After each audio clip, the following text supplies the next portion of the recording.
Hello friends, welcome to our YouTube channel वकील करो। हमारे देश को आजाद हुए आज 75 साल पूरे हो चुके हैं, लेकिन हमारे देश में अभी भी दलितों पर इतने अत्याचार क्यों हो रहे हैं? अभी हमने 2 दिन पहले ही 15 अगस्त सेलिब्रेट किया है, यानी कि हमारे देश को आजाद हुए 75 साल पूरे होने के उपलक्ष्य में हमने अमृत महोत्सव मनाया था। लेकिन अभी भी हमारे देश में कहीं ना कहीं दलितों पर इतने अत्याचार हो रहे हैं, जिसकी वजह से ये कहा जा सकता है कि हमारा देश आजाद जरूर हो चुका है, लेकिन ऐसे लोगों की मानसिकता से अभी भी आजाद नहीं हुआ है। क्योंकि हमारे इंडिया में ये एक पहला केस नहीं है जिसमें ये देखा गया है कि किसी दलित की ऐसे निर्मम हत्या कर दी गई, उसे इतना मारा गया, उसे इतना पीटा गया कि उसकी मृत्यु हो गई है। इससे भी पहले ऐसे बहुत सारे केस हमने देखे हैं जिसमें ये देखा गया है कि किसी दलित लड़की के साथ में रेप करके उसकी हत्या कर दी गई है। किसी दलित लड़के ने या किसी दलित लड़की ने किसी ऊंची जाति के लोगों के साथ में बैठ करके दो बात कर ली या उनके साथ में बैठ करके खाना खा लिया तो उसकी हत्या कर दी गई है। क्योंकि ज्यादातर लोग ऐसे सोचते हैं कि यदि हम ऊंची जाति के हैं और हम ऊंची जाति को बिलोंग करते हैं और हमारे साथ में यदि कोई नीची जाति का व्यक्ति आकर के खाना खा लेता है या हमारे पानी को छू लेता है या फिर हमारे पास में आकर के बैठ जाएगा किसी नीची जाति का व्यक्ति यानी कि दलित व्यक्ति, तो हमारी जो जाति है वो भ्रष्ट हो जाएगी, हम अशुद्ध हो जाएंगे। और साथ ही साथ वो ये भी सोचते हैं कि हम शुद्ध नहीं रहेंगे, हम कहीं पर बैठने लायक नहीं रहेंगे क्योंकि हमको नीची जाति के व्यक्ति ने आज छू लिया है। इसलिए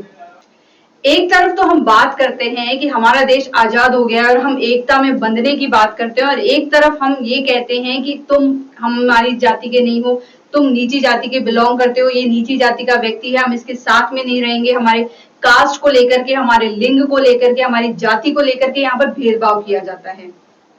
तो ये कहाँ तक सही है कि जब आप एक तरफ तो कहते हो कि एकता में बंधो और एक तरफ ये कहते हो कि हम तुम्हें जाति के नाम पर जो है यहाँ पर भेदभाव करेंगे, हम तुम्हारे साथ में बैठेंगे नहीं, हम तुम्हारे साथ में उठेंगे नहीं। तो क्या सच में हमारा देश आजाद हो चुका है? ये सोचने वाली बात है। आज मैं आपके साथ में एक केस डिस्कस करने वाली हूँ। इस केस के थोड़े से फैक्ट्स आपको बताऊंगी। हालांकि इस केस में क्या चल रहा है, क्या पुलिस इन्वेस्टिगेशन कर रही है, इसके अंदर का क्या सच्चाई है, वो एक अलग मुद्दा है। यहाँ पर जो है पुलिस यहाँ पर जांच पड़ताल कर रही है, लेकिन ये जो मुद्दा है ये रिलेटेड है दलित पर अत्याचार से रिलेटेड। ये इंडिया में पहली बार नहीं है जब दलितों के ऊपर इतने सारे अत्याचार हो रहे हैं। इससे पहले आपने एक केस जरूर सुना होगा जो कि उन्नाव रेप केस से रिलेटेड है। उस केस में हुआ ये था कि उन्नाव में रहने वाली एक दलित वर्ग की एक लड़की के साथ में जो है रेप कर दिया गया था, और रेप करने के बाद में उस रेपिस्ट ने ये कहा था कि हम तो दलित लड़कियों की तरफ जो है देखते ही नहीं है, दलित व्यक्तियों की तरफ जो है हम कभी देखते नहीं है, उन्हें कभी छूते नहीं है, तो हम दलित लड़की के साथ में रेप कैसे कर सकते हैं। वो अभी भी ये सोचते हैं कि जो व्यक्ति दलित कम्युनिटी को बिलोंग करते हैं वो अछूते होते हैं, वो अशुद्ध होते हैं। राजस्थान में यही एक केस अभी हुआ है। ये केस जो हुआ था ये पिछले महीने 20 जुलाई को हुआ था। यहाँ पर 20 जुलाई को हुआ ये था कि राजस्थान के जालोर जिले के में एक लड़का था जो कि दलित कम्युनिटी को बिलोंग करता था। वो स्कूल में गया था पढ़ने के लिए, लेकिन वहां पर उसने अपने टीचर के रखे हुए मटके में से सिर्फ पानी ही पिया था, जिसके बाद में वहां के टीचर ने उस दलित लड़के को इतना मारा, इतनी उसकी पिटाई करी कि उसके बाद में 13 अगस्त को उसकी जो है मृत्यु हो गई थी। आप ये अंदाजा लगा सकते हैं कि उसकी मेंटालिटी, मतलब उस टीचर की क्या माइंड था, क्या मेंटालिटी थी कि उसने ये सोचा कि किसी दलित जो है लड़के ने, दलित स्टूडेंट ने आकर के मेरे मटके से पानी पी लिया तो वो पानी कैसे अछूता हो सकता है। यहाँ पर पानी की कोई जाति नहीं होती है, पानी सभी के लिए समान होता है। ठीक उसी प्रकार से जो है खाने पीने की सभी चीजें समान होती है। आप किसी के रंग को देख करके, किसी की कास्ट को देख करके कैसे जज कर सकते हो कि वो इस कम्युनिटी को बिलोंग करता है तो वो अछूता है, या फिर यदि वो दलित कम्युनिटी को बिलोंग करता है तो वो अशुद्ध आदमी है, वो अच्छा आदमी नहीं है। आप कैसे उस जो है जाति के नाम पर कैसे उस व्यक्ति के साथ में भेदभाव कर सकते हो, जबकि हमारा इंडियन कॉन्स्टिट्यूशन भी ये कहता है कि हमारे देश में रहने वाले सभी व्यक्तियों को समान रूप से समान अधिकार प्राप्त हैं, किसी के साथ में ऐसे भेदभाव नहीं किया जाएगा।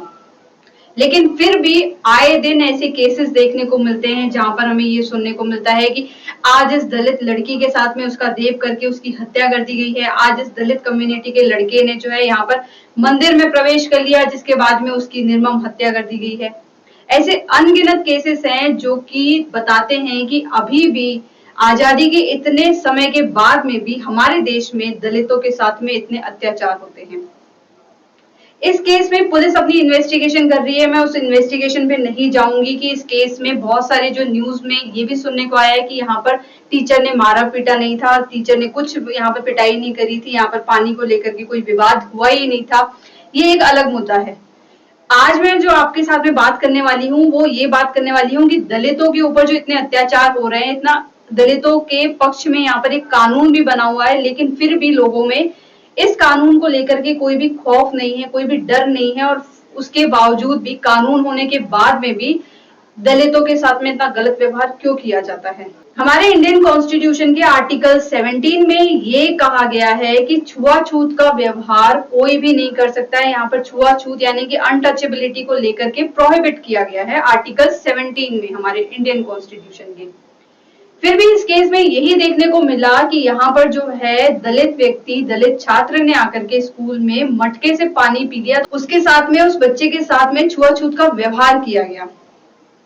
उसने वहां से मटके से पानी पिया जिसके बाद में उसकी इतनी जबरदस्त पिटाई करी गई कि उसे जो है 15 से 20 दिनों तक के लिए उसे एडमिट रखना पड़ा हॉस्पिटल में, जिसके बाद में 13 अगस्त को उसकी जो है मृत्यु हो गई थी। हमारे इंडिया में दलित कम्युनिटी के लिए, उनके प्रोटेक्शन के लिए यहाँ पर एक कानून बना हुआ है जिसका नाम है अनुसूचित जाति जनजाति अत्याचार निवारण अधिनियम 1989। Schedule caste and schedule tribe prevention of atrocities act 1989 act जो है बना हुआ है हमारे इंडिया में। लेकिन इस कानून के होने के बावजूद भी अभी भी यहाँ पर इंडिया में जो है दलितों पर ऐसे अत्याचार किए जाते हैं। इस एक्ट के अंतर्गत यहाँ तक कि इतनी सीवियर पनिशमेंट भी दी गई है, यदि कोई व्यक्ति जो है किसी भी दलित कम्युनिटी को बिलोंग करने वाले व्यक्ति के साथ में ऐसे छुआछूत का व्यवहार करता है, उसके साथ में गलत व्यवहार करता है, उसकी हत्या करता है या फिर उसे जो है बॉयकॉट करता है कहीं पर मंदिर में प्रवेश करने से या कहीं होटल में प्रवेश करने से या कहीं स्कूल में प्रवेश करने से कि ये दलित कम्युनिटी को बिलोंग करता है, इसे एडमिशन नहीं दिया जाएगा, इसे इस मंदिर में प्रवेश करने नहीं दिया जाएगा। तो यदि ऐसा कोई करते हुए पाया जाता है तो इस एक्ट के अंतर्गत उस व्यक्ति को लाइफ इम्प्रिजनमेंट यानी कि उम्र कैद तक की सजा भी हो सकती है, डेथ पनिशमेंट भी दी गई है, साथ ही साथ जो है 5 साल तक की भी पनिशमेंट दी जा सकती है। लेकिन इतने सारे प्रोविजंस होने के बाद में भी अभी भी इंडिया में किसी के मन में भी ये खौफ नहीं होता है, किसी के मन में भी ये डर नहीं पैदा होता है कि यदि हम किसी के साथ में गलत व्यवहार करेंगे तो हमको जो है इतनी पनिशमेंट दी जा सकती है। इसके बावजूद भी ऐसा लोग करते हैं। इसके साथ ही हमारे इंडियन कॉन्स्टिट्यूशन का जो आर्टिकल 14 और 15 है ये भी प्रोटेक्शन प्रोवाइड करता है, ये भी यही बात करता है कि कोई भी व्यक्ति जो है किसी के साथ में भी ऐसे भेदभाव नहीं कर सकता है। आर्टिकल 14 जो है वो बात करता है कि इक्वल प्रोटेक्शन ऑफ लॉ, सभी के लिए जो है समान कानून बना हुआ है, सभी को जो है कानून के समक्ष समानता का अधिकार दिया गया है। ये समानता का अधिकार होने के बावजूद भी यहाँ पर जो है डिस्क्रिमिनेशन किया जाता है जाति के नाम पर, लिंग के नाम पर, उसकी जो है बर्थ प्लेस के नाम पर, जो कि आर्टिकल 15 स्ट्रिक्टली प्रोहिबिट करता है कि किसी भी व्यक्ति के साथ में उसकी जाति को लेकर के, उसकी जो है कास्ट को लेकर के, उसके सेक्स को लेकर के, उसके प्लेस ऑफ बर्थ को लेकर के जो है यहाँ पर उसके साथ में डिस्क्रिमिनेशन नहीं होगा। लेकिन फिर भी इंडिया में ऐसे सारे केसेस, ऐसे बहुत सारे केसेस देखने को मिलते हैं कि आज इस दलित की हत्या कर दी गई, आज ऐसा कर दिया गया, जिसमें से बहुत सारे केसेस तो ऐसे होते हैं जो कि मीडिया और पॉलिटिकल इन्फ्लुएंस के कारण जो है वो न्यूज में आ जाते हैं। लेकिन ऐसे बहुत सारे केसेस होते हैं, ऐसे नंबर ऑफ केसेस होते हैं जो कि पुलिस स्टेशन में रजिस्टर तक नहीं होते हैं। जैसा कि मैं इस केस में बात करूं, इस राजस्थान का ये जो केस था ये 20 जुलाई को हुआ था। 20 जुलाई को आप YouTube पर जाकर के इसका वीडियो भी देख सकते हैं कि कैसे इस टीचर ने उस बच्चे की पिटाई करी थी। ये 20 जुलाई को ये वीडियो वायरल हुआ था, सबने ये वीडियो देखा था। लेकिन ये जो घटना है ये लाइमलाइट में कब आई? ये लाइमलाइट में तब आई जब इस दलित की मृत्यु हो गई थी 13 अगस्त को। इससे पहले जो है यहाँ पर लाइमलाइट में ये न्यूज आई नहीं थी, क्योंकि मीडिया वालों ने कवर ही नहीं किया था कि जो है यहाँ पर टीचर ने कैसे उस दलित छात्र की इतनी जोर से यहाँ पर पिटाई करी थी। जब इसकी हत्या हो गई, जब इसकी मृत्यु हो गई इस दलित छात्र की, तब ये जो न्यूज है ये लाइमलाइट में आई और सबको पता चला। यदि इसकी मृत्यु नहीं होती तो शायद ये मामला भी लाइमलाइट में नहीं आता, ये मामला किसी को पता ही नहीं चलता। लेकिन यहाँ पर मीडिया और पॉलिटिकली इन्फ्लुएंस के कारण ये मामला 20 से 25 दिन के बाद में सबके सामने आया है। तो इसी तरीके से आप अंदाजा लगा सकते हैं कि ऐसे बहुत सारे केसेस हैं जो सामने आते ही नहीं है, पुलिस स्टेशन में रजिस्टर ही नहीं होते हैं। यहाँ पर हमारे इंडिया में कानून बना हुआ है प्रॉपर इन दलितों के संरक्षण के लिए, उनके प्रोटेक्शन के लिए, फिर भी उनके साथ में जो ऐसे गलत व्यवहार होते आते हैं। जो भी व्यक्ति यहाँ पर दलितों के साथ में गलत व्यवहार करते हुए पकड़ा जाता है या फिर दलित के साथ में गलत व्यवहार करता है, तो उस स्थिति में जो हमारा सीआरपीसी का सेक्शन 438 है जो कि बात करता है एंटीसिपेटरी बेल की, यहाँ पर इस एक्ट के अंतर्गत जो है यहाँ पर SC/ST एक्ट जो बना हुआ है उसके अंतर्गत ये लिखा गया है कि कोई भी व्यक्ति जो दलित के साथ में ऐसा करते हुए पकड़ा जाता है तो उसे सीआरपीसी के सेक्शन 438 के अकॉर्डिंग जो है एंटीसिपेटरी बेल का राइट नहीं दिया जाएगा। जैसा कि आप सभी को पता है कि ये गंभीर अपराध होता है, किसी भी कम्युनिटी के नाम पर उसको जज करना, किसी भी कम्युनिटी के नाम पर उसके साथ में जो है यहाँ पर भेदभाव करना, उसके साथ में गलत व्यवहार करना। इसी वजह से हमारा जो सीआरपीसी का सेक्शन 438 है यहाँ पर उसे एंटीसिपेटरी बेल नहीं दी जाती है, जो भी व्यक्ति SC/ST एक्ट का जो है